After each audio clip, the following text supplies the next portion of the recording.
Hey everyone, today we're going to break down a threat that could literally be sitting in your inbox right now, phishing. It seems so simple, right? But for one woman, a single email cost her entire life savings.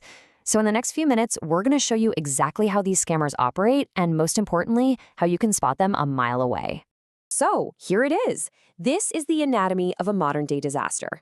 It doesn't start with some crazy complex virus or a massive data breach. Nope.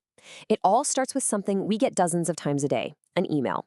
But for one woman, this one email, promising this incredible deal, was the start of an absolute nightmare. I want you to meet Anne. Her story is, well, it's a huge wake-up call because it shows how easily any of us could fall for this.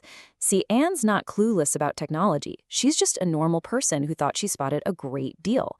And her question, how could I have known, is exactly what we're going to answer today. So where did it all go wrong for Anne? Well, it started with a really cleverly designed email, one that was made to hit you right in that fear of missing out, you know? That feeling that if you don't act now, you're going to lose an amazing offer. Just imagine this landing in your inbox. 90% off. That's not just a good deal, that's a dream come true. And the scammers, they know this.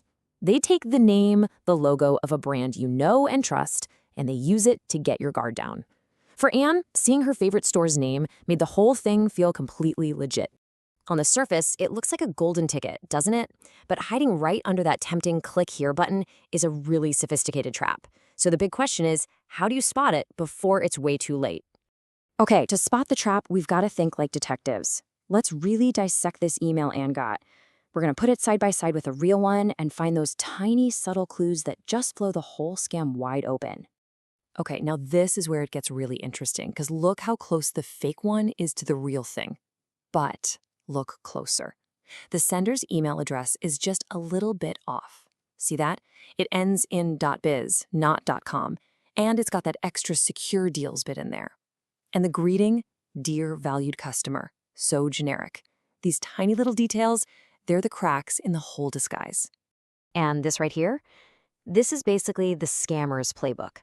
They're counting on you being busy, being in a hurry. They create the sense of urgency, offer ends in 1 hour. So you don't stop and notice the weird sender or the generic greeting or maybe even a spelling mistake. These are their fingerprints all over the crime scene. So Anne, feeling that pressure of a limited time deal, she missed these red flags. She clicked the link. And that's it. That is the exact moment the trap springs shut. Let's take a look at what happened next. It all unfolds in 4 deceptively simple steps. First, you've got the lure, that email that looks so real. Second, the hook. You click the link. That takes you to step 3, the fake site, which is a perfect clone of the real website. And finally, step 4, the theft. You think you're just logging in, but you're actually typing your username and password directly into the hands of criminals. And that, in a nutshell, is the definition of phishing. It's really less about hacking and more about psychology. Scammers aren't trying to break down your digital door. They're trying to trick you into opening it for them and handing them the keys. So let's get back to Anne. With her login details stolen, the scammers did not waste a single second. The consequence was immediate. And believe me, it was absolutely devastating. $12,450. Just gone. In less time than it takes to watch a TV show. And this number, it's not just a statistic, It represents years of someone's hard work, their savings, just wiped out because of one single deceptive email. And here's exactly how they pulled it off. So many of us do this. We reuse passwords. The scammers took the login details from that fake shopping site and they just tried them on Anne's email and, crucially, her online banking portal. And it worked. From that moment on, they had total control. Anne's story is a tough one, but it's such an important lesson. The good news is, protecting yourself from this stuff, it's not complicated.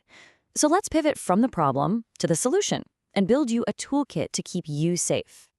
I want you to make this your new 5-second habit. Every single time you get an email with a link, just pause. First, check the sender. Does that email address really look right? Then, hover your mouse over the link. Don't click it, and see where it's actually trying to take you. Scan for weird typos. And always ask yourself, was I even expecting this? If anything feels off, just trust your gut. Hit delete. It's really that simple. When you boil it all down, it really comes down to this one thing. Technology can help, for sure, but your absolute best defense is just a healthy dose of skepticism. If an offer looks way too good to be true, guess what? It probably is. You gotta question everything. And that's the reality of it. Phishing attacks are not going away. There is another one being cooked up right now, designed to land in an inbox just like yours. So the real question isn't if you'll get one, but when. And now that you know how the trap is set, you'll be ready. You'll be ready to spot it and to protect what's yours.